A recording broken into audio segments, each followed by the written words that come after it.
Ya, ya empezó a transmitirse.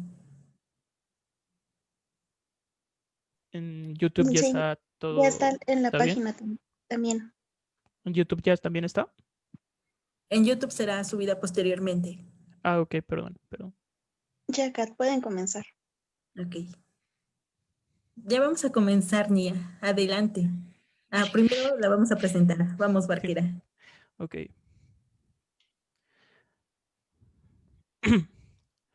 El Instituto Politécnico Nacional Ticomán y la Organización Politécnica Estudiantil de Geociencias, OPEG, a cargo del presidente Edwin Uriel Hurtado González, el vicepresidente Alberto Morales Olvera y nuestros compañeros y miembros de la OPEG, Catherine Macías Martínez, Dylan Oliva Conde y Barquera Barranco Luis Alberto, su servidor, les da la más cordial bienvenida a nuestro ciclo de geoconferencias. El día de hoy contamos con la presencia de la dibujante y geóloga Nia Samuels, que nos dará una conferencia titulada Geología en el mundo del cómic. A continuación, leeré su semblanza. Stephanie Samuels, más conocida como Nia Samuels, es una geóloga y dibujante de cómics graduada por la Universidad de Barcelona. La divulgación científica siempre fue una de sus pasiones, así que en 2011 crea la página de Facebook Razones para salir con un geólogo.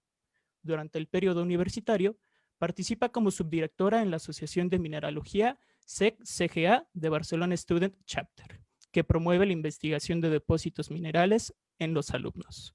Más tarde cursa un máster en exploración geológica en la Universidad Internacional de Andalucía, donde también realiza trabajos como geóloga de exploración para la empresa minera MATSA. Como dibujante ha trabajado haciendo ilustraciones para artículos, revistas y libros. Entre estos trabajos destaca la portada que realizó para la Asociación Española para la Enseñanza de las Ciencias de la Tierra. Tiene sus propios proyectos de cómic y divulgación en Salir con una geóloga, donde ha llegado al gran público general mediante un alter ego, Nia Stone. Ha realizado varias exposiciones en la ciudad de Barcelona y participado en ferias de autores independientes donde ha publicado los cómics Las aventuras de Pingu y Unicornio y el libro de relatos de terror Cuentos de Bort y Britos.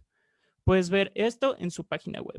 Actualmente se encuentra realizando una tesis doctoral en la Universidad de Barcelona y pertenece al Grupo de Vulcanología de Barcelona. Sus investigaciones entran dentro del campo de la geoquímica experimental, la termodinámica y la geocronología, referente al estudio de cámaras magmáticas y erupciones volcánicas. Antes de empezar, les recordamos que para realizar sus preguntas, pueden preguntarlas en el chat. Muchas gracias y empezamos con esta conferencia. Adelante, Nia. Muchas gracias por la presentación, Luis, y te ha salido muy bien, ya está. Nos relajamos todos yo. La verdad es que antes se lo estaba comentando a los chicos que estaba nerviosa, o sea, yo me suelo poner nerviosa, pero no demasiado, ¿no?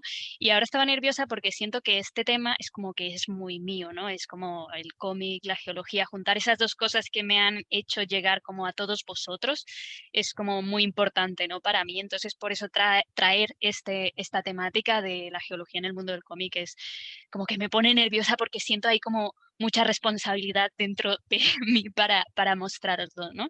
Así que lo que voy a hacer primero es empezar un poquito como con cosas no geológicas, ¿no? Dándoos un poco la introducción a lo que es el cómic, porque sé que muchos estaréis familiarizados porque de repente actualmente el mundo del cómic ha pegado un boom bastante importante, ¿no? En la industria de lo que es la editorial. Así que ya muchos estaréis familiarizados. También el universo cinematográfico ha ayudado mucho a que podamos conocer este arte que es magnífico. Así que os voy a hacer una pequeña introducción, ¿vale? El mundo del cómic es muy extenso, muy bonito y tiene muchísimas posibilidades y arremete directamente a un sentido que para nosotros es muy importante, que es la vista, ¿no? La comunicación visual, pero además la comunicación visual argumentada, ¿no? Es como si cogiéramos una película y fotograma a fotograma la fuéramos explicando. Y el cómic hace eso, junta, digamos, la narrativa con la cinematografía, con el dibujo, con una manera de transmitir. Entonces, la verdad es que es algo súper bonito, es, digamos, algo que usa el dibujo como comunicación, como medio de comunicación, pero además le añade una narrativa, ¿no? Una narrativa que es preciosa. Y es que los seres humanos, como os he dicho, que tenemos esta capacidad visual tan importante para nosotros, que son los ojos, desde ya muy, digamos, muy tempranos, desde que hay entes pensantes en nuestro planeta, nos hemos dedicado a plasmar visualmente con dibujos, con ilustraciones, con gráficos, con diagramas, con dibujos muy rudimentarios, lo que sería lo que queremos transmitir, lo que queremos guardar, lo que queremos que otros vean, leyes, contar las tierras que nos pertenecen, cualquier cosa se quería guardar de una manera que no se perdiera, ¿no? Con el tiempo, como lo podía hacer en nuestras cabezas. Si una cosa no se queda como escrita en la piedra, por ejemplo, poniendo ese ejemplo, no va a transmitirse a más generaciones, o se va a transmitir, pero de manera verbal y se suele targiversar bastante, ¿no? Y además me parece súper curioso, por ejemplo, pensar que hace unos años atrás se podía vincular que el cómic estaba directamente indicado para los niños, no para las personas jóvenes, pero y eso ahora es impensable, o sea, el cómic ahora está muy dirigido a una edad un poco más adulta y muchas veces a los adultos directamente porque mm, muchos cómics son caros, o sea, estamos pagando por el buen trabajo de un artista, entonces es algo que realmente yo diría que lo pueden comprar los adultos con un trabajo y ya pues con una formación adulta y que puedas permitirte hacer tu colección de cómics, ¿no? Entonces, cada vez está más pensado para adultos y eso era a lo mejor impensable en el pasado. Y ahora me resulta también muy bonito pensar que hace un año, por ejemplo, un profesor o una profesora no me habrían dicho o no se habrían puesto en contacto conmigo para decirme, oye, he puesto uno de tus cómics o una de tus viñetas en mi clase y eso es como súper bonito porque realmente te lleva a pensar que la manera de enseñar y la manera de transmitir los conocimientos también puede ser mediante el cómic, que a principio podría parecer algo que no es para un nivel académico así como de enseñanza seria, ¿no? Pero a mí me encanta que esté cambiando eso. Así que voy a empezar un poquito con esta introducción a cómo aparece el cómic, ¿no? Cómo aparecen las viñetas en nuestra sociedad. Y yo creo que nos tenemos que remontar bueno, al 1831 por ahí, o incluso antes, porque ya en tiempos más pretéritos se ve que la gente tenía como la idea de plasmar la sátira, de, de plasmar un montón de cosas en lo que era el dibujo. Y casi que podríamos decir que la idea del cómic nace de esas revistas antiguas en las que se publicaban dibujos que hacían referencia como a, oye, me voy a quejar de la sociedad actual mediante un dibujo, como podéis ver en el dibujo que hay aquí. Es una litografía de 1831 en el que se está haciendo mofa de este señor que es como el rico, digamos, sería como podría hasta ser un político, al que el pueblo está alimentando. El señor ya está bastante bien alimentado y le siguen llevando comida. Entonces, esta sátira podría darnos pie a lo que vino después, que es ese cómic más como el que conocemos ahora. Y nos vamos al 1827 y exactamente lo que os decía de los profesores, que nunca me habría imaginado que un profesor compartiera este tipo de contenidos en una clase seria dentro de los cánones académicos, pero es que nos vamos al 1827 y un profesor suizo llamado Rodolf Toffer lo que hacía en su escuela era hacer una serie de viñetas que se las entregaba a sus alumnos para que se divirtieran y entiendo que de alguna manera para que aprendieran algunas cosas, para que se pues, y estas viñetas pues eran graciosas, ¿no? Y él las dibujaba y las repartía entre sus alumnos, y a partir de ahí empiezan a hacer como una especie de protoviñeta, ¿no? Protocómic. Este es un ejemplo de estos cómics, este que tenéis aquí en pantalla, donde ya se puede ver en la parte inferior como una narrativa, ¿no? Que te están poniendo un dibujo, pero también te añaden una narrativa inferior, que eso es una característica del cómic, ¿no? Visual y narrativo.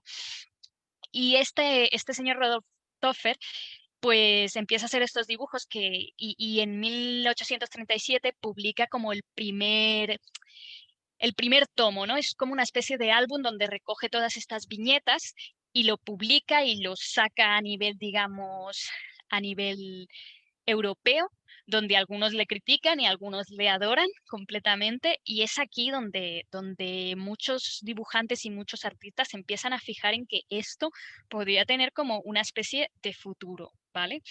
Estamos hablando del siglo XIX, que es cuando empieza a ser la clave de los inicios del cómic, y luego desde Europa, que estábamos en Suiza, nos trasladamos a Estados Unidos, ¿vale? Nos trasladamos a un momento en el que la prensa escrita pues ha pegado un boom bastante importante. Recordemos que, bueno, que todo esto de la prensa y se empieza a desarrollar más con la aparición de la imprenta ya hace muchísimos años. Entonces, en el siglo XIX ya es cuando esto empieza a ser súper potente. Y con la aparición y más importancia de la prensa, aparece lo que a veces se cataloga como los primeros cómics, dejando de lado al señor suizo, y no se puede dejar de lado porque eso ya podría contar como primeros cómics. Y aquí tenemos a The Yellow Kid, que es muy importante para el universo de los inicios del cómic, porque estos cómics, digamos, estos dibujos, se empezaron a meter en la prensa, en las revistas, pues, no sé si eran semanales o de cada día o de cada mes, pero se sacaron unos dibujos en los que aquí podéis ver en estos ejemplos, ya hay bafaradas, bocadillos, perdón, que está, por ejemplo, el gato que está hablando y está diciendo cosillas, ya se empiezan a ver cómo describen la escena, cómo esos personajes están interactuando y están hablando. Y esto causó un revuelo importantísimo en la revista que era de New York World, que publica esto en 1895.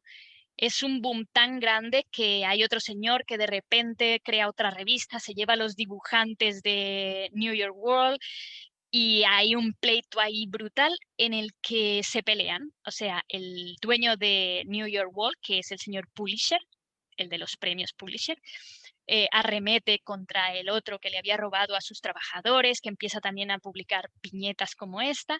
Y entonces el resto de la prensa, ¿qué hace? Les bautiza a los demás como, por ese sensacionalismo, en plan esas batallas entre la prensa, acuñan el término de prensa amarilla, en honor a The Yellow Kid, ¿no? Entonces estamos hablando de que, ostras, pues cómic, ¿vale? ¿Poco importante? No, ya estamos acuñando términos importantes, ¿no? Para nuestra historia. Y nos vamos un poquito más adelante, esto empieza a ser pues muy potente, empiezan a salir otros títulos como Little Nemo, que es el que tenéis a vuestra izquierda. Es un personaje muy importante en la historia del desarrollo del cómic. Ya hay muchas viñetas en la que salen personajes hablando, interactuando, y a vuestra derecha ya tenéis uno de los primeros mangas, que si nos vamos al lado de Japón es cuando empieza también a desarrollarse el rollo del manga, ¿no? Con uno de los primeros mangakas, que es Kitazawa Rakuten, y aquí nos está regalando estas primeras viñetas japonesas, ¿no? Y bueno, y una vez hablado de cómic, viñeta, TVO, que son todo un poco sinónimos, pero a veces no lo son, porque según el sitio donde se haya como acuñado el término, os querría hablar un poquito bueno, la charla la voy a subdividir un poco en lo que sería como el cómic americano y el cómic europeo, que siempre es como la subdivisión más grande, histórica, de la que se podría partir para hablar del cómic en general. Y tienen unas connotaciones un poco diferentes. Por ejemplo, el cómic americano está muy basado como en ese proceso rápido editorial de sacar números y números, y también de haber varios autores implicados en un arte. Es como un paper, ¿no? Digamos, es como el modo paper, que hay varios signantes de ese paper. El cómic americano sería lo mismo, hay uno que hace el guión, otro que delinea, otro que pinta, es un trabajo colaborativo y muy regido por la editorial. Y luego está el cómic europeo, que es un poco más, digamos, que solo tiene un autor en la mayoría de veces. Ese autor es el que dibuja, el que pinta, el que hace el guión, el que lo hace todo. Tiene un poquito más de libertad editorial. Y en términos pues territoriales, pues los americanos suele ser en Norteamérica, porque el cómic latinoamericano sí que es un poco más diferente, se basa un poquito más, hay una mezcla ahí entre europeo y norteamericano, ¿no? Y luego el europeo pues regido a lo que sería el territorio europeo y la zona franco-belga, que es muy potente a nivel del cómic. Entonces, si nos vamos un poquito digamos, al lado americano, en 1900 se empieza a crear lo que es el comic book, ¿vale? El comic book es que los cómics dejan de estar en las revistas, dejan de estar vinculados solamente a las revistas y se separan y van y hacen sus propios libros, un comic book directamente con ya su rollo editorial y todo lo demás. ¿Y cuál es uno de estos primeros personajes que aparecen en el cómic americano y uno de los primeros héroes y todo lo demás? Pues Superman. Evidentemente, este señor lleva desde 1938 salvando a la Tierra, ¿no? Y a partir de ahora vamos a hablar un poco de las implicaciones de la geología dentro del cómic, ¿vale? Este señor nace en Krypton, un planeta muy lejano, que no es la Tierra, evidentemente. Y este planeta tiene una particularidad, y es que todo el planeta ejerce como una presión muy potente al núcleo de Krypton, que está formado por una serie de minerales que no he llegado a encontrar, pero que existen, ¿no? Y la fusión de esos minerales crea la kryptonita, que es esa roca, no sabría si decirlo roca, compuesto o mineral. Crea ese mineral, roca, y esa es la kryptonita, ¿no? Entonces lo que pasa es que por esa presión que ejerce ese planeta dentro del núcleo, pues Krypton acaba explotando, Superman tiene que salir corriendo de su planeta natal, pues corriendo no, pero bueno, ya me entendéis. Acaba en la Tierra y todos sabemos que el punto débil de Superman es la kryptonita. Y la kryptonita es este material que de repente estaba leyendo sobre él y me ha encantado la idea porque kriptonitas hay muchas, al parecer. Yo pensaba que había pues esa kriptonita que todos tenemos en mente, que es la kriptonita verde, pero parece ser que hay toda una escuela de mineralogía de la kriptonita, que sí es digamos, yo diría que es una roca casi monominerálica, ¿vale? Que se crea eso en el núcleo de Krypton, y que si es verde, por ejemplo, pues Superman va a sufrir daños, si es roja también, pero luego hay unas, por ejemplo, la kriptonita rosa, que vuelve a Superman gay por unos minutos. Entonces, tiene infinidad de posibilidades la kriptonita. Y vosotros os preguntaréis, oye, y en la Tierra hemos llamado a nuestras minerales y a nuestras rocas de diferentes maneras, pero es que en Krypton le han llamado a todas kriptonita. Y se han quedado tan amplios, o sea, kriptonita verde, kriptonita azul, kriptonita blanca, kriptonita amarilla, pues ya está. Pues podríamos haber llamado nosotros a nuestros minerales, yo qué sé, terranitas, minerales, rocas, perdón. Bueno, vamos a continuar por aquí. En 2006, unos investigadores encuentran una roca cuya composición de repente vieron que era muy parecida a la que se describía de la kriptonita, ¿vale? Que es un hidrosilicato de sodio, litio, boro y flúor. Le llamaron jadarita y vieron que podía compararse con este mineral ficticio de la Tierra de Krypton, de la Tierra de Superman. Y esta es una expectativa con la realidad real que tenemos nosotros en la actualidad, un mineral que podría ser equiparable a esta kriptonita de de Superman, ¿vale?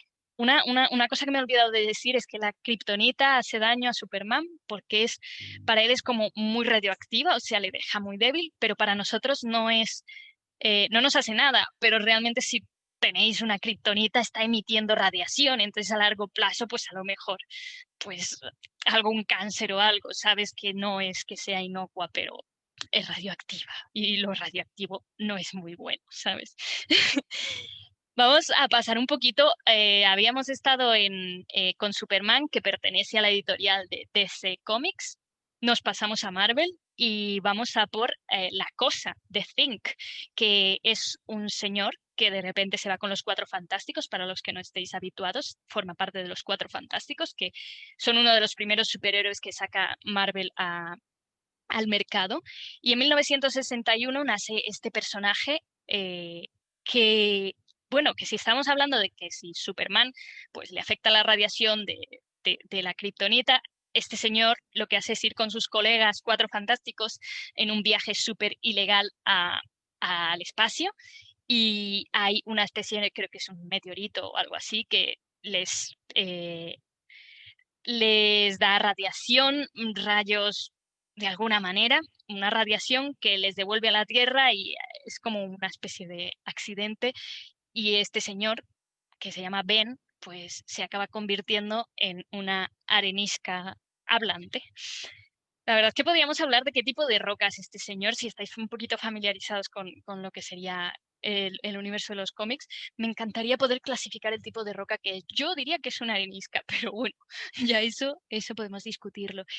Y en la misma pantalla que estáis viendo ahora sale otro personaje muy importante para el universo de la relación con las ciencias de la Tierra en el universo de los cómics, que es Black Panther, que es el T'Challa, rey de Wakanda, que hace su aparición aquí porque en Wakanda, que es un país ficticio que estaría situado en África, aparece el vibranium. El vibranium, que sí, que es un mineral, es el único que está descrito como mineral en sí, una especie de metal. Es un mineral que tiene unas características muy interesantes, y es que absorbe los golpes, genera energía, o sea, parece ser que tiene un potencial energético ahí muy potente, y además es muy resistente, y todo Wakanda se vale de este mineral para ser una sociedad súper desarrollada. Y a mí esto me recuerda un poquito digamos, a eso de que han tenido siempre tanto los europeos como los americanos, de ir a otros países como África a explotar sus recursos minerales. En este caso no están haciendo alusión a eso, sino que están haciendo alusión a que los propios habitantes de Wakanda explotan su propio recurso, ¿no? Y esto es muy interesante realmente en este cómic, porque el vibranium está catalogado como uno, en el universo de los cómics de Marvel, está catalogado como uno de los minerales más resistentes y más poderosos, ¿no? Pero es que luego tenemos otro competidor del vibranium, que sería el adamantium. Todos son como unos nombres así como muy, ¿cómo se dice? Pues vibranium, adamantium. Adamantium viene del vocablo griego adamas, que significa inquebrantable, que a su vez forma la palabra diamante. Entonces, adamantium estaríamos hablando como de un compuesto indestructible, porque este tampoco es un mineral ni una roca, que se puede confundir a primera vista. Es un compuesto sintético creado a partir de otras cosas. Entonces estaríamos hablando como de una especie de aleación, ¿vale? En lo que he podido leer del adamantium, que dice que para fundir adamantium tienes que llegar a 815 grados, ¿vale? Para poder manejarlo y darle forma. Y esto lo dicen como muy en plan, wow, 815 grados, esto es mucho, ostras, ¿cómo vamos a llegar a fundir a 815 grados el adamantium? Pues oye, hay otro mineral, elemento, que comparte elemento, que es el wolframio, ¿no? que el wolframio, que me parece que está en la scheelita, si no me equivoco bien, que está en el mineral de la scheelita. El wolframio es un metal que funde a 4500 grados, que es la temperatura de la superficie del Sol. Entonces ya tenemos un compuesto, un elemento, un material que funde más, que es más resistente y además se utilizaba en el recubrimiento de los tanques, ¿no? Hitler, por ejemplo, como podéis leer aquí en la noticia, le parecía que era un material súper puntero en lo que era la Segunda Guerra Mundial, era un material muy importante. Aquí en España hay muchísimas minas que durante la Segunda Guerra Mundial eran explotadas para poder abastecer a lo que era la industria armamentística. Y en la actualidad el kilo, supongo que va por kilo, el kilo de wolframio es muy caro porque se utiliza también para armamentística, para blindajes y todo lo demás. Entonces ya tenemos aquí una similitud, ¿no? con un material de la vida real, ¿no? Aquí os muestro un poquito un par de ejemplos. Esta a la izquierda es la primera aparición del adamantium como compuesto, como material. Este señor es Ultron, que es uno de los archienemigos de los Vengadores, que aparece en 1969 y digamos, su cuerpo es un robot cuyo cuerpo está formado de adamantium. Y a la derecha tenemos a el señor rey del adamantium por excelencia, que es Wolverine, lo ves, ¿no? Cuyas garras y cuyo esqueleto está hecho de adamantium. Y vamos a pasar un poquito a hablaros de que todos estos elementos, minerales, rocas que no existen en la realidad, son minerales llamados unobtainium, ¿vale? Y quizá os suena un poquito este nombre. Se trata de minerales o rocas inobtenibles, ¿no? Que de ahí viene ese nombre, que no se pueden obtener en la vida real. Y quizá os suena porque lo habréis escuchado, por ejemplo, creo que es el núcleo, en la peli esta que separa el núcleo de la Tierra y no pueden rotarla, y utilizan un obtanium porque tiene capacidad energética y así gira la Tierra, y también lo habréis escuchado en Avatar porque es el metal que van a extraer de Pandora, ¿no? Entonces han utilizado directamente este término, que es para catalogar a minerales que no existen en la vida real, y lo han utilizado directamente con ese nombre para estas películas. Y nos vamos a la eterna guerra entre vibranium y adamantium, que es una guerra para saber cuál de los dos materiales es más potente que el otro, ¿no?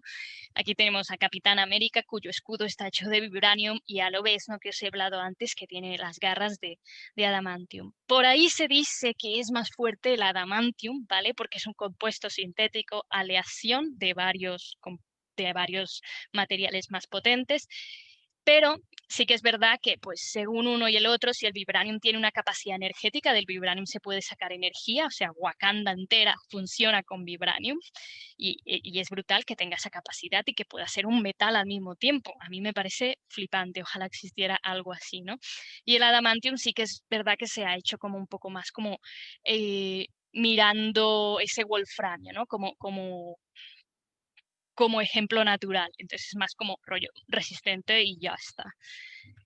Y bueno, deciros que sí que es verdad que hay esa guerra entre estos dos, pero luego, si estáis familiarizados con el universo Marvel, pues luego viene Thanos con su arma súper particular que no sabemos de qué material está hecha y se carga algo de vibranium, así que parece ser que hay algo más potente en el universo y no lo conocemos. Pero bueno, ahora ya me estoy yendo un poco muy lejos, así que vamos a volver un poco atrás, un poco al cómic europeo, a esa subdivisión que os he dicho al principio de todo, americano, europeo. El americano, como podéis ver, es muy de superhéroes, muy de superhéroes que tienen sus poderes debido a radiación o debido a rayos cósmicos, a muchas cosas así como relacionadas con compuestos, con ciencia, con química, con, con cosas así muy pseudocientíficas, ¿no? En el caso del cómic europeo hablaríamos un poco más de el aventurero como protagonista de estas historias, ¿no? Y uno de los primeros nombres que vienen a coalición con todo este tema del cómic europeo es Tintín. Tintín es uno de los personajes más famosos en el mundo del cómic europeo. Lo que pasa es que Este señor tenía que convivir con su rival más acérrimo, que era Spirou. Los dos nacieron en revistas que tenían su nombre como título de la revista. Aquí tenéis una broma que hicieron en esos momentos, que era como juntar a Tintín y a Spirou, ya que eran enemigos, pues vamos a juntarlos. Tintín nace en 1929. Su dibujante o creador es Hergé. Y Tintín se ha enfrentado a un montonazo de cosas, o sea, se mete en unos percales. Este señor es un periodista que se mete en todo. Ha estado a punto de morir en muchas ocasiones, pero Tintín pues se ha visto las caras pues con los dinosaurios. En este caso tenéis aquí una portada de la revista de Tintín, y a la derecha tenéis una viñeta en la que Milou, que es el perro de Tintín, está robando pues una parte de un esqueleto de un diplodocus de este museo. Y Tintín tiene otras aventuras también relacionadas con las ciencias de la Tierra, como lo es su viaje al país del oro negro. El oro negro evidentemente está haciendo referencia al petróleo, ¿no? ¿Y qué relación tenemos nosotros con el petróleo? Pues sabréis vosotros que, bueno, que estudiamos lo que sería esa ciencia del petróleo, de los hidrocarburos y demás. Y aquí a coalición viene que Tintín, este número es publicado en 1950, y en esos momentos, en el 1929, se había abierto el primer campo petrolífero en Irak. Así que todo esto va de la mano como de las tendencias en ese momento. En ese momento también estaba muy potente lo que era esa petrolificación de Oriente Medio, ¿no? Y en el 1950 ya empieza a despegar esa industria tan potente y a hacerse el mayor productor de petróleo, toda esa zona de Oriente Medio, Irak y tal. Y bueno, y Hergé, el dibujante de Tintín, quería poner patente esto en sus aventuras de este reportero, de este periodista. Y le lleva al país del oro negro. Tintín también ha estado en la Luna, y una particularidad muy interesante es que Tintín va a la Luna antes que nosotros, que los astronautas, que Armstrong en la vida real. Así que esto es súper gracioso, ¿no? En realidad, Tintín va a la Luna en 1953 y a la Luna me parece que van en el 72. Sí, como una curiosidad, por ejemplo, presentaros a Harrison Smith, que no sé si le conocíais, pero se le atribuye la foto de la canica azul. Este señor era un geólogo que iba en el Apolo 17, si no estoy mal, y fue el último en pisar la Luna, que ya tiene poco de tela. Es como el colmo del geólogo. ¿Cuál es el colmo del geólogo? Pues ir a la Luna y pisarla al último, ¿no? No sé si sabíais esta particularidad, pero me parece muy bonito que la primera foto de la Tierra sí que se adjudicó a toda la tripulación, pero parece ser que la hizo Harrison Smith o Jack Smith. Nos vamos digamos, al contrario de Tintín, que también ha tenido sus viajes al Mesozoico, ¿vale? Donde parece ser que traen a un diplodocus, a una especie de diplodocus de vuelta al mundo, a nuestro mundo. No lo sé por qué, porque no me ha dado tiempo material de leerme este número. Pero tiene sus connotaciones, ¿no? Mesozoicas, ya un poquito más académico, ¿no? El tema. Y ahora me voy a ir a hablar un poquito de Blake y Mortimer, que es uno de mis cómics como favoritos de la época, ¿no? Blake y Mortimer son dos, digamos, aventureros de la época. Son de Gran Bretaña, creo que de Gales, y el otro de algún otro sitio. Por ahí más o menos, no me acuerdo, ahora mismo no me acuerdo. Mortimer es un profesor de energía nuclear. Eso es muy interesante en esa época. Es este señor pelirrojo que veis aquí en la portada. Este señor es un profesor de energía nuclear. En esa época debían estar muy a tope también con lo que era el desarrollo de la energía nuclear. Así que me imagino que por eso lo eran. Y estos dos señores viven unas peripecias tremendas hasta este número que se llama El Santuario de Goncuana, que me lo he leído hace poco y la verdad es que, o sea, para analizarlo es como, ¡buah! como que o sea, me encantaría analizarlo más a fondo porque tiene muy buena información. Para empezar, ellos encuentran una muestra muy extraña en la Antártida en un número anterior, y esa muestra de la Antártida tiene una especie, la veis aquí, en la portada de Blake y Mortimer, donde a los pies, esa roca, esa muestra de roca, es muy interesante porque lo que hacen ellos es analizarla, pero la analizan geológicamente. Y fijaos lo que está diciendo esta chica en esta viñeta, que le trae los resultados de la roca que le entregó. O sea, mandaron a analizar esta roca. Y esos resultados son muy interesantes porque, como le dice en esta siguiente viñeta, tiene noticias muy interesantes. Y es que los análisis geológicos, ya lo está diciendo ella, de la muestra que trajo de la Antártida, son lo que dan entiendo que han hecho una geoquímica y ciertos otros estudios, y datan esa roca con residuos fosilizados entre 350 y 500 millones de años de antigüedad, ¿vale? Pero es que esa roca es como antrópica, o sea, tiene unas marcas muy extrañas, pero la han datado en 350 millones de años. Yo entiendo que la han datado con residuos fosilizados. También podríamos pensar que al datarla, pues se ha datado la roca, pero no, pues digamos, ese trabajo que tiene, que sería por el hombre.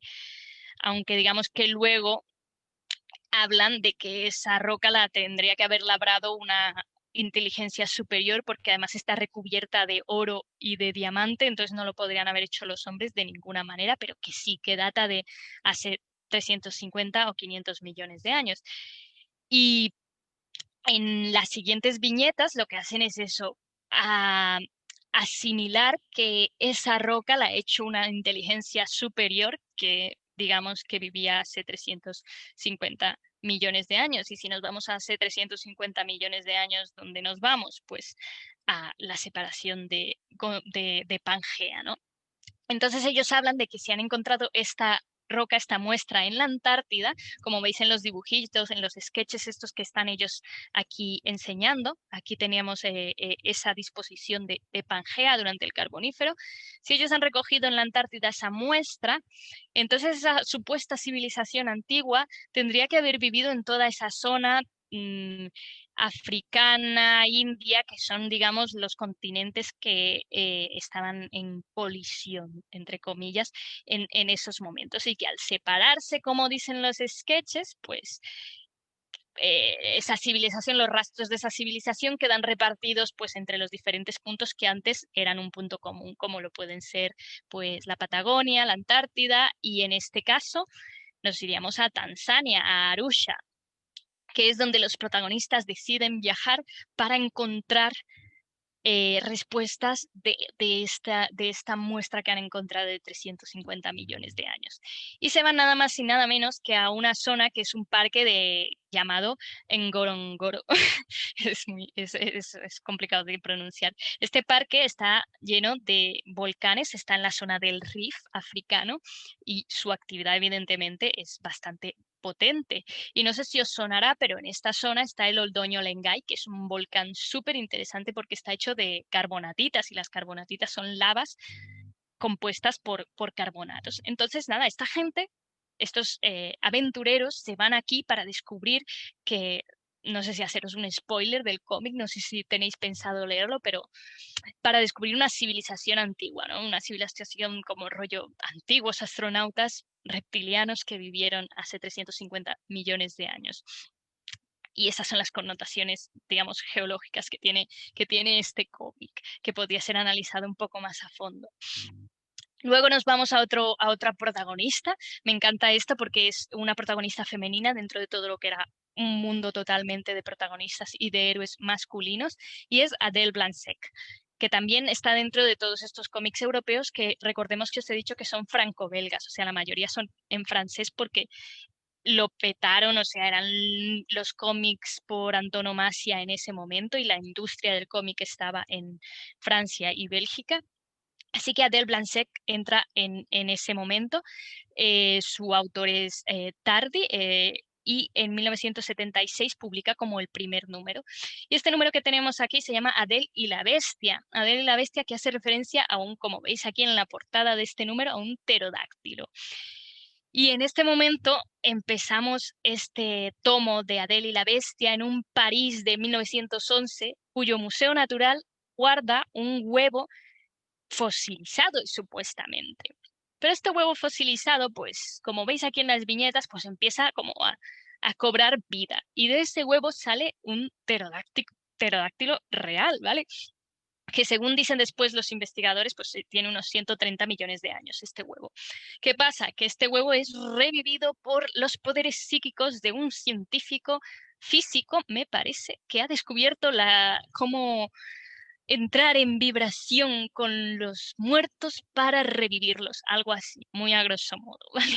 Entonces lo que hacen es revivir este pterodáctilo y París entra en caos. Yo os recomiendo este porque es muy divertido. Hay una película también que se llama Adele Blanc-Sec y la momia, o Las aventuras de la momia, o El misterio de la momia, me parece. Y si ponéis Adele Blanc-Sec, como está escrito aquí, lo encontraréis. Y es muy divertida la peli porque ese pterodáctilo pues mata gente, se come perros, se come cabras, de todo. Y aquí en las noticias del periódico que se van dando en las viñetas, hay un profesor que afirma haber visto este pterodáctilo y dice en el periódico: el profesor afirma haber identificado al animal. Se trata de un pterodáctilo. Los pterodáctilos se extinguieron durante el Cretáceo. Es obvio afirmar que esta afirmación, proviniendo de un hombre de letras, obvio, pide ser acogida con la mayor perplejidad. Así que no se lo creen, pero luego el pterodáctilo empieza a liarla y ya se lo tienen que creer y tienen que buscar una solución, y Adele se ve envuelta en encontrar una solución para acabar con el problema del pterodáctilo. Y tampoco os voy a decir cuál es la solución porque es otro spoiler.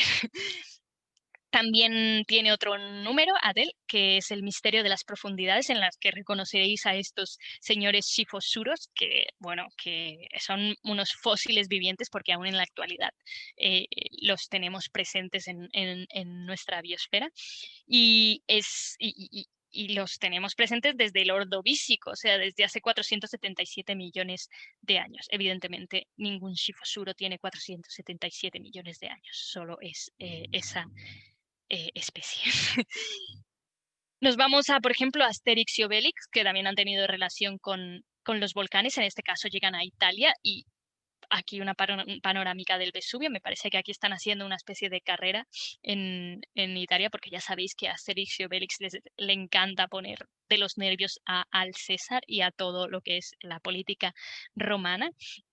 Aquí en España tenemos a Mortadelo y Filemón, que no sé si les conoceréis, pero son muy divertidos. Son dos agentes como de una agencia secreta que la están liando todo el rato, y aquí les tenemos pues enfrentándose a un par de volcanes. Aquí en el de la izquierda pues em, Mortadelo hace ahí un nudo para que el volcán no erupcione, y en el otro tenemos una especie de piroclastos que les están de nube piroclástica pequeña que les está persiguiendo. Y aquí abajo tenemos, wow, una noticia de la que os he hablado. Mira, hablan del wolframio, ¿no? Que ya os había dicho, están hablando de ese material para como elemento clave para las guerras, ¿no? Y nos vamos a uno de mis autores de cómic, digamos, europeo, de novela gráfica preferidos, que es Moebius. El universo de Moebius es tan enorme que he tenido que escoger muy bien lo que quería enseñaros, y me ha parecido lógico enseñaros pues algo que tiene mucho que ver con la geología, que son sus paisajes de cristales, de una serie que se llama Crystal Saga, dentro de otra serie que se llama Skywatcher o algo así. Moebius es francés, su nombre original es Jean Giraud, y sus paisajes son tremendos, o sea, tienen un nivel de detalle, se fija mucho en los afloramientos, y aunque no habla directamente de geología o de ciencias de la Tierra en general, evoca todo esto en su observación de la naturaleza y la plasma en sus cómics, como podéis ver aquí con estos cristales, ¿no? que son tremendos. Aquí, por ejemplo, de este dibujo, de esta ilustración, habla que no había nada que le pareciera más emotivo y grandioso que ir caminando por el desierto y encontrarse un enorme cristal que surgiera de la nada. Y a mí me parece eso muy geológico, ¿no? Y la manera que tiene de dibujarlos, esos colores, son preciosos. Aquí, por ejemplo, tenéis una especie de protogeólogo con un martillo recogiendo una muestra. Y me parece súper bonito. La verdad es que a mí, por ejemplo, me inspira mucho y es un autor de referencia para mí. Nos vamos a Latinoamérica con uno de los cómics, digamos, por antonomasia, que es el Eternauta. El Eternauta es muy importante a nivel de cómic y a nivel de nosotros como geólogos, porque no es que te hable ya directamente de geología, sino que es que su guionista, su creador, es un geólogo, que es Héctor Germán Oesterheld, ¿vale? Y este señor está metido aquí en el Eternauta, es un cómic argentino y es muy conocido allí, es muy importantísimo, ¿no? Para el mundo del cómic. Y evidentemente un referente para todos aquellos que digan, "Buah, soy geólogo, no sé qué, solo las ciencias". Pues no, este señor es guionista de cómics y a mí me encantaría poder no ser guionista, pero ser dibujante directamente y me parece súper bonito. También en Latinoamérica nos vamos a Chile con Mampato, perdón, que es un personajillo que tiene ahí unos líos un poco con los extraterrestres y acaba, no sé si regalándole o se lleva de alguna manera ilegal un cinturón que le permite viajar en el tiempo, donde conoce a un amigo cavernícola y bueno, y en uno de sus primeros viajes viaja al Jurásico o algo así, me parece, donde se encuentra con un cavernícola, que esto nunca lo entenderé, pero se encuentra aquí, viaja a este momento y bueno, y aquí tenéis toda una aventura llena de dinosaurios, de volcanes y de todo lo que os podáis esperar y además de humanos pequeños.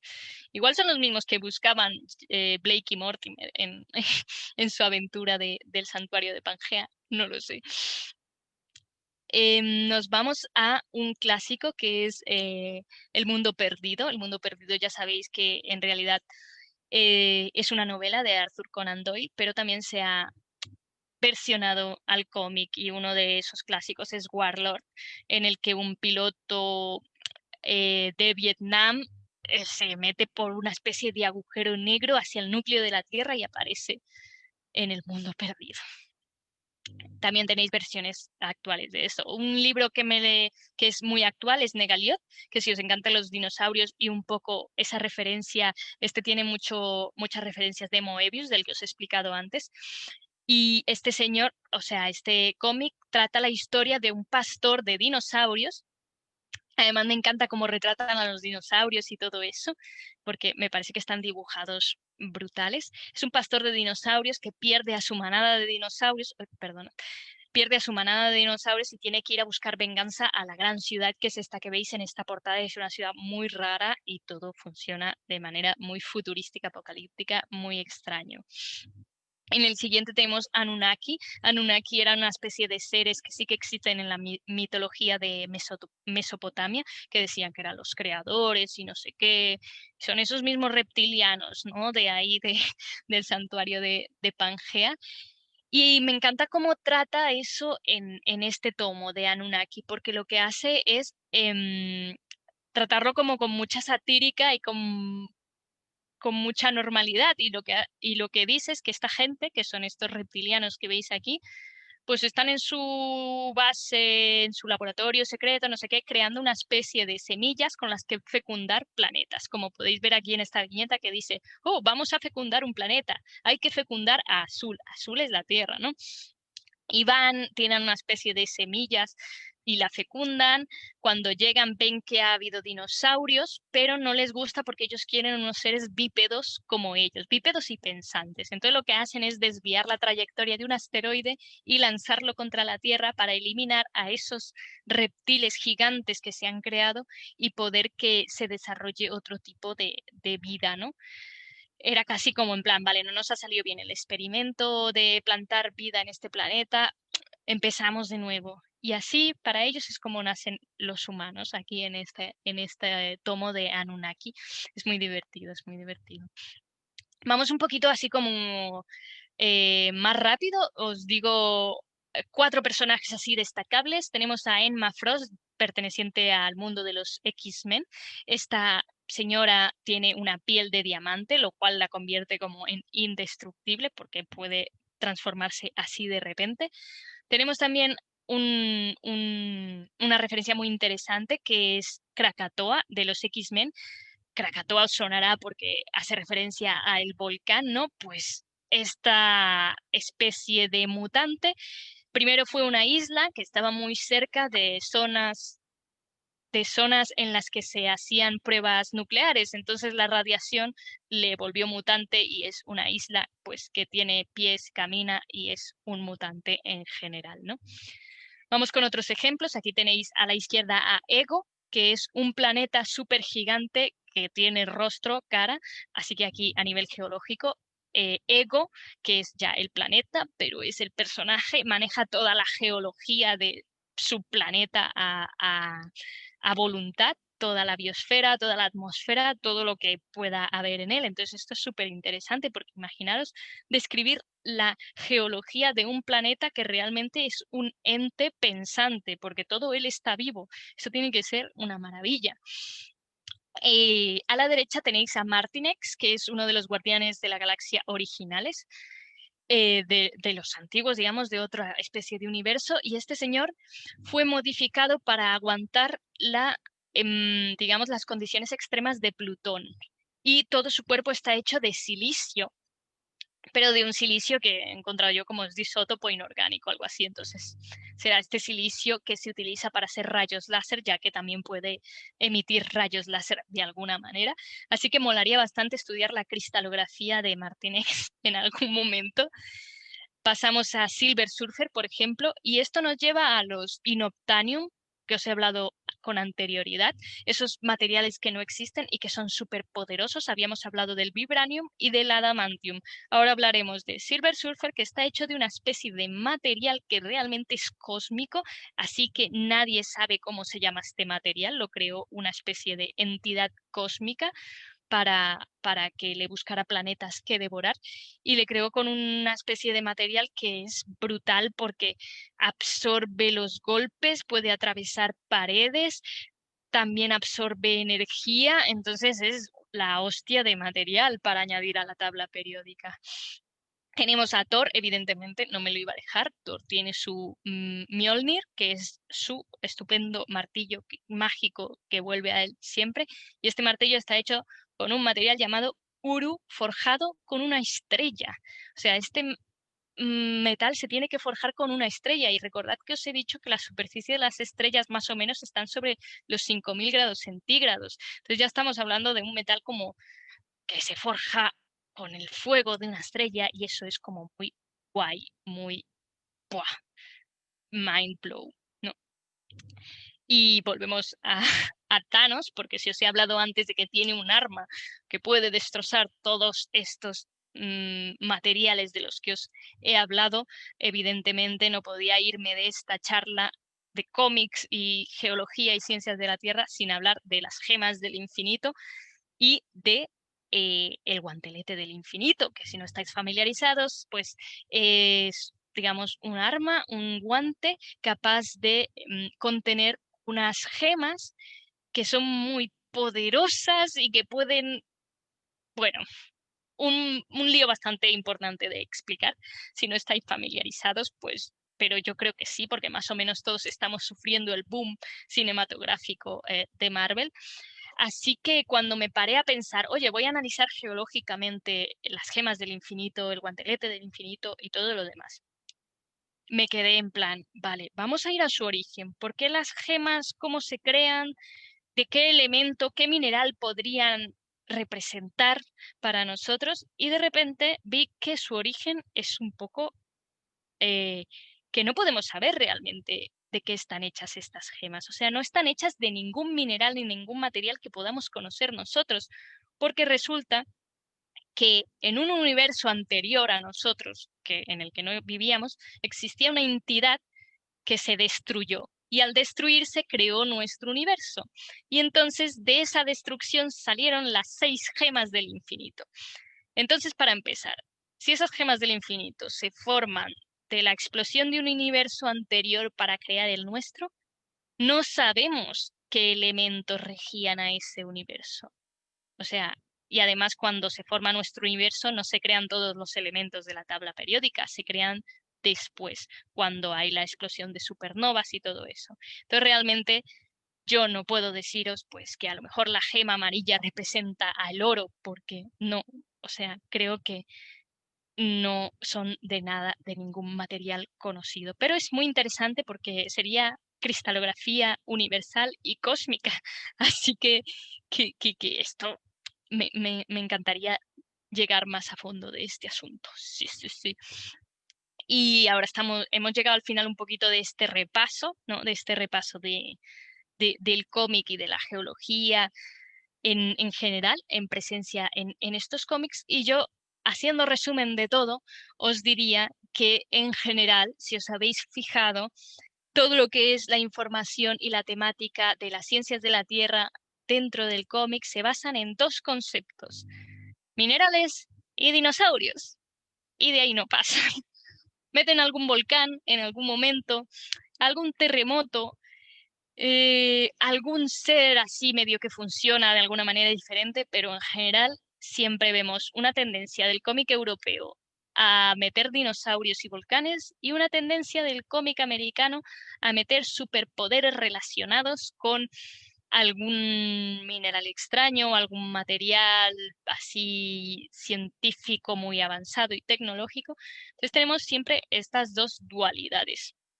Y es en el momento en el que yo me meto y digo, oye, pues vamos a hablar de la actualidad, ¿no? De lo que me gustaría ser a mí, como salir con una geóloga que me conocéis, algunos de los que estáis aquí, y los que no, pues os invito a seguirme en Instagram y en redes como Salir como una geóloga. Yo publico cómics y viñetas y todo lo que habéis visto es como toda una inspiración para mí, para poder hacer esto, porque si estamos hablando de que la geología siempre está representada por dinosaurios, minerales y cosas muy, muy, digamos, simples realmente, hay que hacer algo, ¿no? Ahí hay falta una aportación a ese mundo del cómic y de la narrativa visual en el mundo de la geología. Y ahora os voy a hacer un pequeño repaso con, digamos, cómo es la evolución de lo que yo hago como cómic hasta lo que es ahora. Y esto que tenéis aquí en pantalla es uno de mis primeros cómics en 2007. Yo tenía 12 años. Así que como que para que veáis que realmente eso de dibujar es como que, oh, siempre has dibujado bien o no sé qué. No, no. Este es un cómic cuando tenía 12 años y fijaos que realmente lo importante al final es la narrativa, lo que yo quería narrar aquí en este cómic llamado Los Rock Animals, que eran una banda de animales maltratados que se hacían rockeros para poder salir de este mundo de maltrato animal, ¿no? Estaba ahí muy potente con los derechos de los, de los animales. Y seguimos un poco con otras publicaciones que tengo, como son Pingu y Unicornio, que son de los primeros cómics de autopublicación que hice y que los presenté a diversas ferias en Barcelona. Pingu y Unicornio, este sería el volumen 1, en el que siempre me gusta meter connotaciones geológicas, ¿no? En los cómics, y en este caso me gustaba como todo lo que era el paisaje, meterlo en esta especie de mini novela gráfica. Pingu y Unicornio siguen en el volumen 2, en el que es un poco más de cómic, y Unicornio representa un unicornio geólogo, que lo veréis aquí en esta viñeta. No sé, igual está muy pequeño para que lo que leáis, pero dice que necesitan este señor de aquí, este señor León, dice que necesitan digamos, de sus conocimientos geológicos para una misión muy importante. Así que el volumen 2 y el volumen 1, si os interesa y todo eso y queréis leer un poquito más, son unas historietas cortas. Realmente Salir con una geóloga podría estar basado perfectamente en esas historietas cómicas con las que empecé con Pingu y Unicornio, ¿no? Que eran autoconclusivas, de una página, y que narraban, digamos, un problema. Aquí en el de la izquierda estoy narrando la problemática como de los plásticos, ¿no? De utilizar tanto plástico a la hora de la compra. Y si os interesa un poquito, los tenéis disponibles en mi página de Ko-fi, en versión en PDF o en versión pues física. Si la queréis física, me lo decís y miro a ver cómo se pueden enviar, ¿no? Pero en PDF pues también los tenéis ahí y con una pequeña aportación pues podéis leer estas dos aventuras. Proyectos futuros que tengo son este cómic que se llama Archivo Terra, que estoy como escribiéndolo y dibujándolo. Por el momento tenéis aquí esta primera página que va como de una especie de éxodo de la Tierra y cuyo narrador es una especie de máquina geológica. Y esto lo estoy desarrollando un poco porque es que llevo como muchas cosas al mismo tiempo y me faltan horas para realizar todos estos proyectos, pero este está en desarrollo y este lo que pretende es salir en forma como de cómic físico de grapa, muy fino. Igual que otro que tengo en funcionamiento, en desarrollo, que se llama Goldsan. Colsan hace referencia un poco como a esos depósitos, yacimientos minerales que son las monteras de oro, me parece que significa algo así. Los Gozan, ¿no? Sí, no sé si estaréis familiarizados, pero algo así. Y hace referencia a un personajillo que está en una especie de futuro apocalíptico y tiene que recoger oro para una sociedad un poco, digamos, elitista, ¿no? Y hablando un poquito más, pues tenemos Ella Geóloga, que sería como el proyecto que yo empecé cuando dije, oh, voy a dibujar cómic y todas estas cosas, pues dije, se puede llamar Ella Geóloga.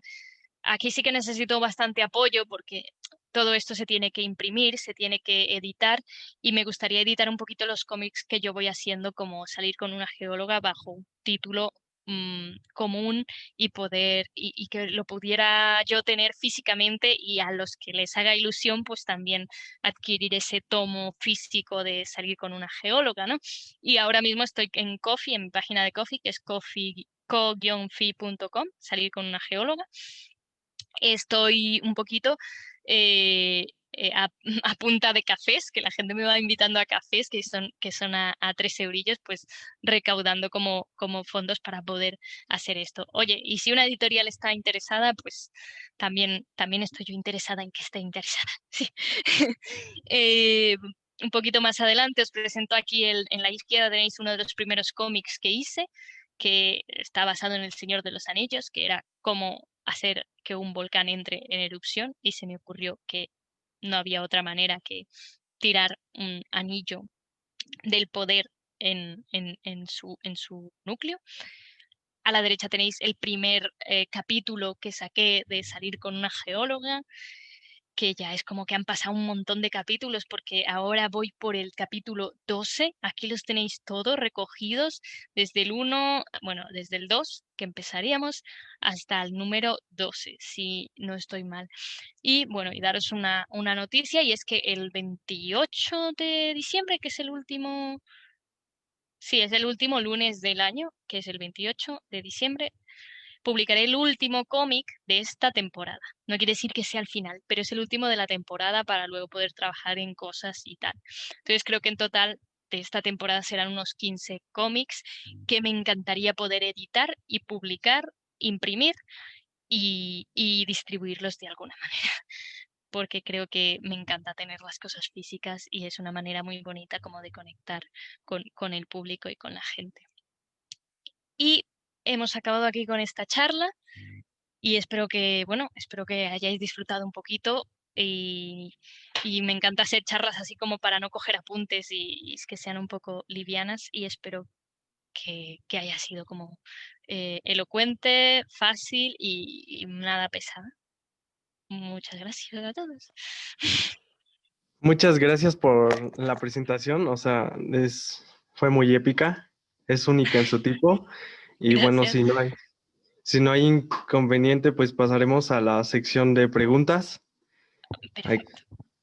Aquí, por ejemplo, tenemos un comentario de Janina Guayua, que dice, sos muy inspiradora, vengo de Instagram y soy feliz leyendo tus cómics.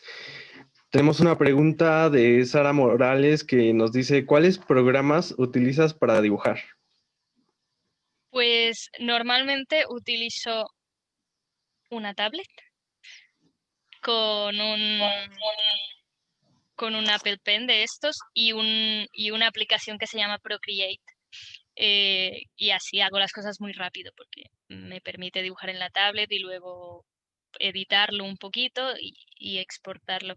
Y luego otras cosas que se usan para dibujar pues son normalmente Photoshop y una tableta gráfica que es muy importante como para poder... Sí que al principio es un poco complicado adaptarse a la tableta gráfica y que a lo mejor hay unas que no resultan muy económicas, pero si quieres dibujar y si quieres hacer cosas y digitalizar y al final dibujar, invertir en una tableta gráfica es lo que puedes pedir como de Navidad como regalo. La tablet sí que es un poquito más cara a nivel económico, pero a mí al menos me ha venido muy bien para desarrollar todo lo que es el proyecto de salir con una geología. Y la mano y el lápiz. Ya está. Genial. Tenemos otra pregunta de Jorge Luis Valdés Saldaña que nos dice, muy buena, muy explicativa, de manera sencilla. Bueno, ese es un comentario, disculpan, es una pregunta. Eh, tenemos otro de Ángeles Ruiz Escalona que dice, soy fan. ¿Cuánto tiempo tardas en realizar un cómic? Pues mira, te lo voy a decir ahora mismo porque el programa que utilizo para dibujar de la tablet te cuenta la estadística de cuánto tardas, ¿no? Más o menos. Entonces, a lo mejor, por ejemplo, si miro uno así que me haya costado mucho hacer, el de Boulder Rock, por ejemplo. Eh, ese cómic, pues mira, en un cómic de esos he tardado 6 horas y 4 minutos. Exactamente, unas 6, 7 horas suelo tardar para hacer un cómic, pero no suelo estar todo el día, porque entre que haces el boceto, tienes la idea, piensas, oh Dios mío, ¿qué voy a hacer? Es lunes y no tengo una idea para hacer el cómic, que me pasa mucho, me pasa todas las semanas. Ahora seguramente cuando acabe la charla diré, tengo que pensar en la idea del cómic del lunes. Y llegará el lunes y diré, oh, no he pensado en la idea del cómic del lunes. Y entonces eso tarda todo un día normalmente. O sea, si lo hago el lunes directamente, tardo todo el día y no hago nada más ese día.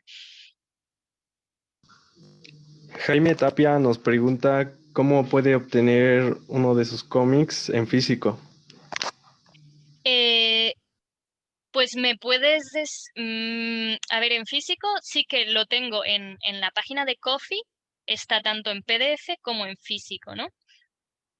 Que ahí también está otro libro que tengo así como de un relato de terror, que también hay cositas geológicas, y ahí te puedes meter y pedirlo, ¿no? Desde ahí, si no me lo dices a mí directamente por Instagram y miramos a ver, porque también no sé cómo va el tema de envíos a México, que a veces sí que sé que hay países que tienen como restricciones de envíos por toda la situación actual. Pero sí, o sea, sí se puede. O sea, si te pones en contacto conmigo, los cómics físicos, estos de Pingu y Unicornio y algún otro libro tengo físico. Estos no, los de salir con una geóloga no, porque los tengo que editar en un formato imprimible, digamos.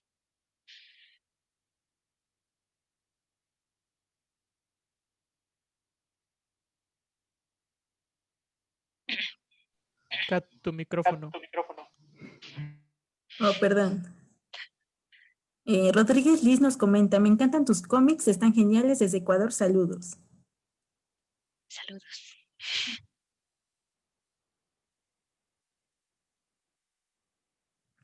Y bueno, tenemos también un par de preguntas por aquí.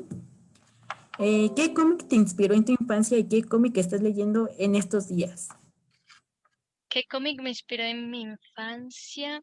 Pues yo cuando era pequeña, aquí en estos que os he enseñado a ver, sigo compartiendo pantalla. Eh, o sea, yo nací en Colombia y cuando vine aquí a España, sí que es verdad que en Colombia tenía lo que me inspiraba más eran los libros estos antiguos de dinosaurios y no sé qué, y las revistas de historia. Pero sí que es verdad que cuando llego aquí a España, Mortadelo y Filemón eran unos personajes muy conocidos aquí, ¿no? Entonces yo empiezo a ver estos cómics un poco de Mortadelo y Filemón en lo que era como mi infancia, ¿no? Aquí en España. Y son muy divertidos, además. Pero no creo que sean como una inspiración total, ¿no? Sí que es verdad que en mi momento los mangas el manga y el anime estaban muy potentes, ¿no? En esa época y también yo creo que formaron parte de ese desarrollo de la infancia, ¿no? Ilustrativa. Y más inspirar, sí que me inspira más Moebius, por ejemplo. Es uno como de mis patrones de inspiración. Y luego hay otro que no lo he metido aquí porque no tiene nada que ver con la geología, que es Hellboy de Mike Mignola, que es uno de mis cómics favoritos de la vida. ¿Y qué cómic estoy leyendo actualmente? Actualmente estaba leyendo cómics para esta charla. Estaba leyendo cómics de Blake y Mortimer, de estos señores de aquí.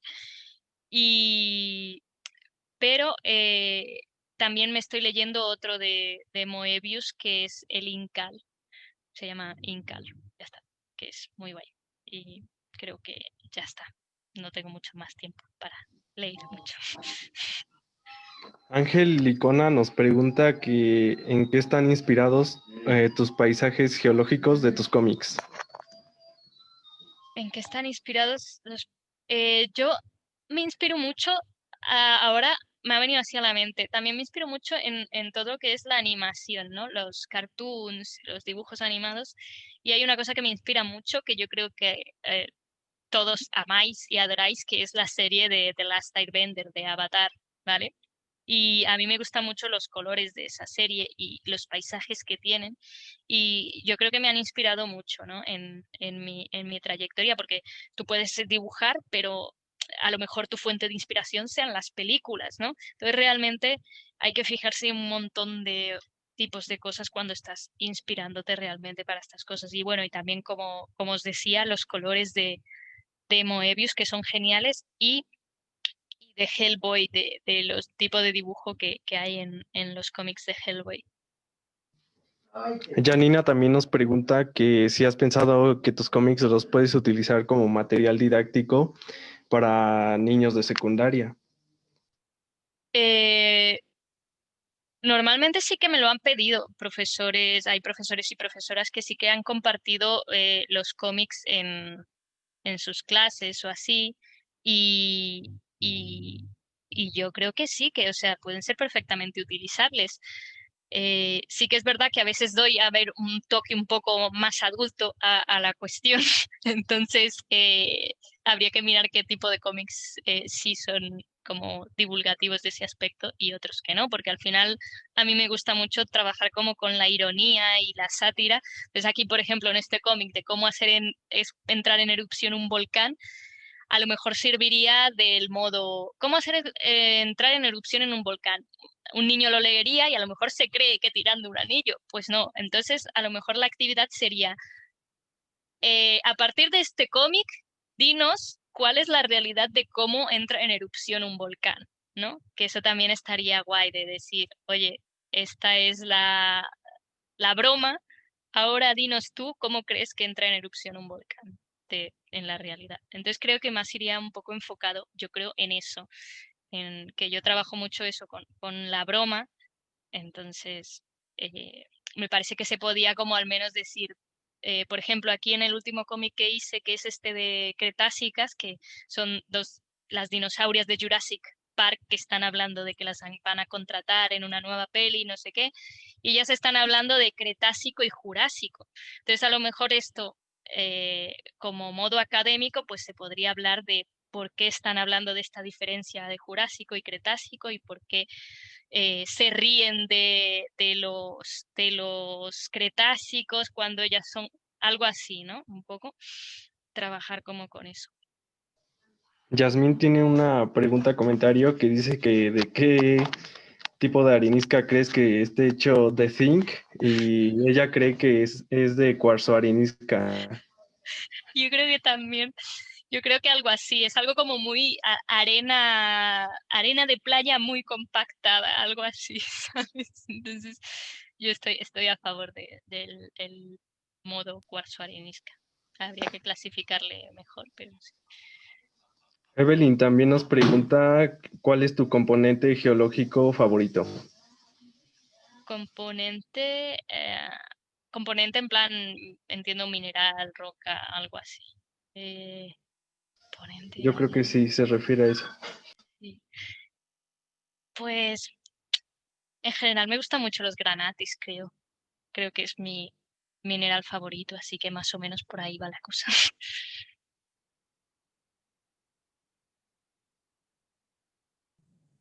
Por aquí tenemos otra pregunta que dice, ¿tienes algún ejemplo a seguir con tu estilo para dibujar? ¿Qué le dirías a los chicos o chicas que apenas empiezan? Mm, que, a ver, estilo para dibujar. He tenido muchos estilos para dibujar porque tienes que ir evolucionando, ¿no? Un poco. Y sí que es verdad que hay que tener. Hay algo así como en el mundo de la ilustración que dice que realmente ninguna idea es original, ¿vale? Que todos tenemos, que no tenemos que rayarnos mucho la cabeza y estar pensando, ¡buah, mis dibujos son muy parecidos a esto, no sé qué! Porque realmente todos tenemos una inspiración, ¿no? Todos tenemos un artista en el que estamos inspirados y decir, oye, pues yo me he inspirado en este artista, no está nada mal. Y hay una frase que dice por ahí que hay que saber copiar, ¿no? O sea, no hay que hacer un plagio de otro artista, pero hay que saber, si tú tienes varios artistas como inspiración, pues a lo mejor saber qué te quedas de cada uno para formar tu yo artístico. Y creo que no podría elegir solo a una persona que me haya inspirado, porque a lo mejor me gustan los colores de uno, la línea de otro, y a partir de ahí vas trabajando en tu estilo un poco, ¿no? Y es el estilo un poco que he ido creando a partir de ir, digamos, eh, dibujando. Por ejemplo, en el último cómic este que hice, que eran dinosaurios, creo que hasta la fecha no había dibujado animales dentro de los cómics. Y me costó mucho de repente decir, wow, este cómic no tiene humanos. A ver cómo hago yo ahora dentro de mi estilo a un Triceratops y a un T-Rex. Entonces tuve que hacer bocetos antes para adaptar como un poco el rollo de mi dibujo a decir que tiene que parecer del mismo estilo, ¿no? Y un consejo como para la gente que esté empezando, pues es como dibujar mucho y pequeño. No hace falta que dibujes a lo mejor pues, un paisaje súper elaborado que te vas a estar ahí 4 días, sino que puedes dibujar tonterías, por ejemplo. eh, y cuantas más tonterías pequeñas dibujes, más te vas a conocer a ti mismo como dibujante y como al final estás interpretando, ¿no? Estás interpretando y estás simplificando algo para comunicarlo. Por ejemplo, este dibujo yo lo considero que es una caca. Está mal hecho y lo hice 2 minutos antes de que nos conectáramos aquí en el de esto, porque dije, wow, que me falta la diapositiva que quería hacer especialmente para ese. Y es un dibujo hecho rápido, o sea, es un garabato, pero al final está dando una información, ¿no? Está transmitiendo un algo. Entonces, creo que, y yo no me he preocupado porque ese dibujo que a mí me parece que está mal hecho y rápido y corriendo, esté mal, porque realmente está transmitiendo lo que yo quería. Entonces lo he puesto, como sin el miedo ese de, este dibujo es una caca. Pues no, pero al final es eso, es como dibujar rápido, mucho, no importarte a veces que no sea anatómicamente perfecto, porque realmente si tú quieres transmitir algo, aquí yo lo he transmitido un poco con las expresiones de la cara y con el texto, entonces un poquito ese consejo, más o menos. Pita nos pregunta que en qué momento de tu vida decidiste juntar esas dos pasiones, la de la geología y el cómic. Pues, a ver, yo llevo intentando como hacerlo mucho rato, pero sí que es verdad que no lo hacía porque, yo qué sé, porque siempre lo estaba separando. Estaba dibujando mis cosas, a mí me gusta mucho dibujar como guerreros y cosas de fantasía totalmente diferente a lo que sería salir con una geóloga. O sea, me gusta dibujar más rollo así, más realista y tal.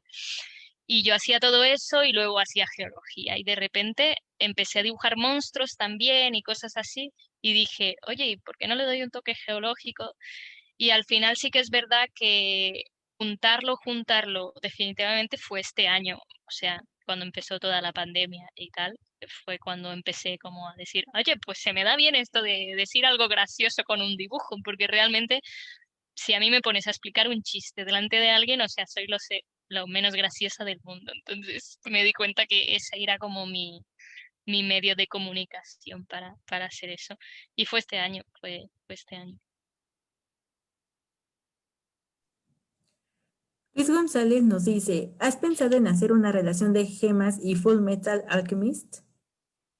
Si la No he geología ya visto, es interesante, la has llevado a otro nivel al juntar con los paisajes y minerales de los cómics. pues no he visto Full Metal Alchemist, sinceramente. Y a lo mejor me va a matar ahora por la respuesta, pero, pero no lo he visto. Me gustaría hacer muchas relaciones de geología con series, con anime, con libros, con de todo.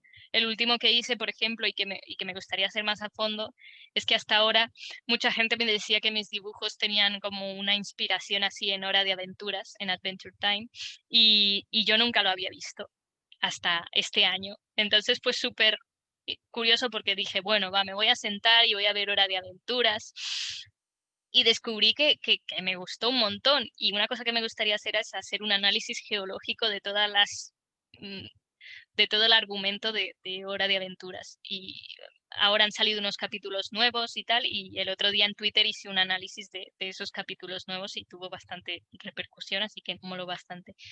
Y bueno, tengo que ver más series y más cosas, así que si me recomiendan Full Metal Alchemist, pues me lo apuntaré en la lista de cosas.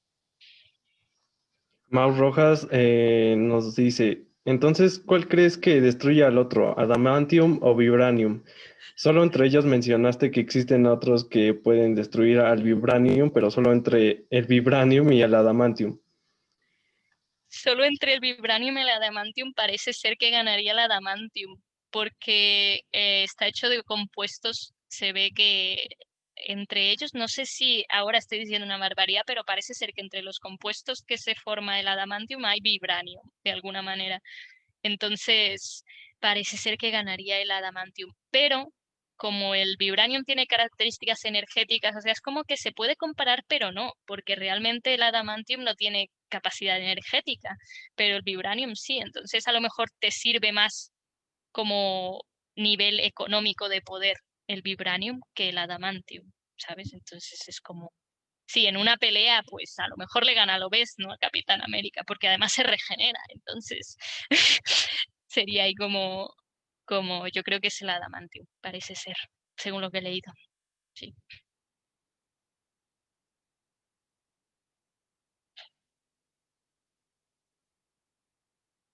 Creo que el micro no está ahora. Bueno, aquí tenemos un comentario de Ramsés que dice, me parece súper interesante la idea innovadora porque de cierta forma atrae la atención por el hecho de no hacer aburrido un tema y aprender algo así como el anime de Doctor Stone. Me han hablado de ese anime, me han hablado. Yo tengo un comentario igual y una pregunta que es si has pensado utilizar tus cómics como alternativa para aprender geología y en eso pues te cito un ejemplo del escritor mexicano Rius que usaba los monos, los dibujitos para explicar temas y que se hicieran menos pesados y así comprender varios temas. La verdad es que así es súper interesante. Yo antes de empezar a subir cómics, lo que sí hacía mucho era subir eso como un chiste de una pirita y de una calcopirita y entonces explicaba pues cuál era la diferencia entre una y la otra. Como siempre se confunden al principio, cuando eres como principiante, pues un poquito así. O explicar de manera amena.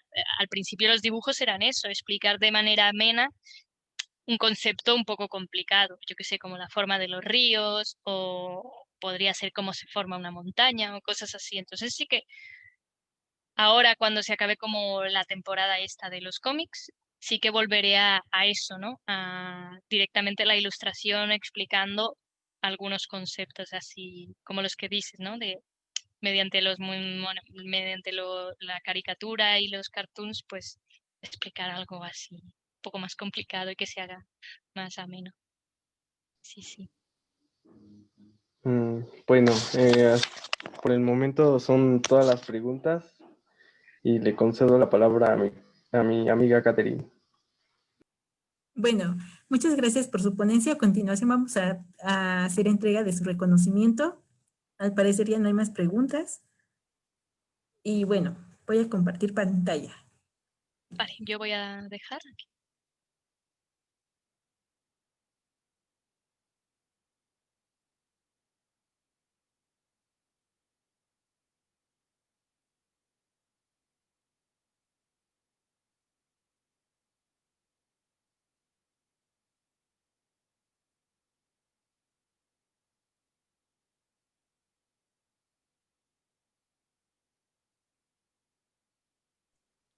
Kat, sigues ahí.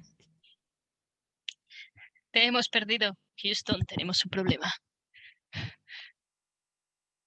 Ahí está, sin micrófono.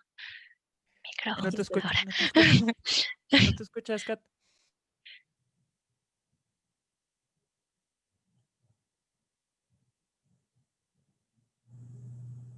¿Me dicen si ya se ve? Sí se ve, pero dice que tengo que dar doble clic para que empiece a verse o algo así.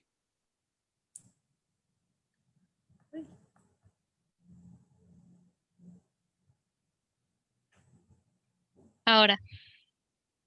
Creo que se ve. Sí, ¿verdad? Más o menos.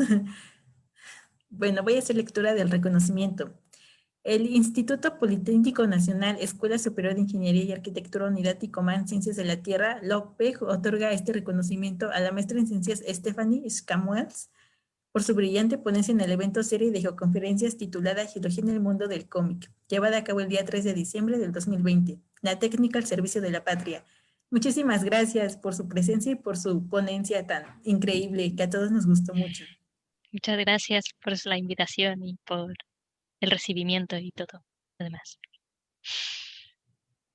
Y les recordamos que el sábado tenemos otra gran ponencia. Los esperamos a las 5 de la tarde. Muchas gracias. Muchas gracias, niña, de verdad. A ustedes. No sé si...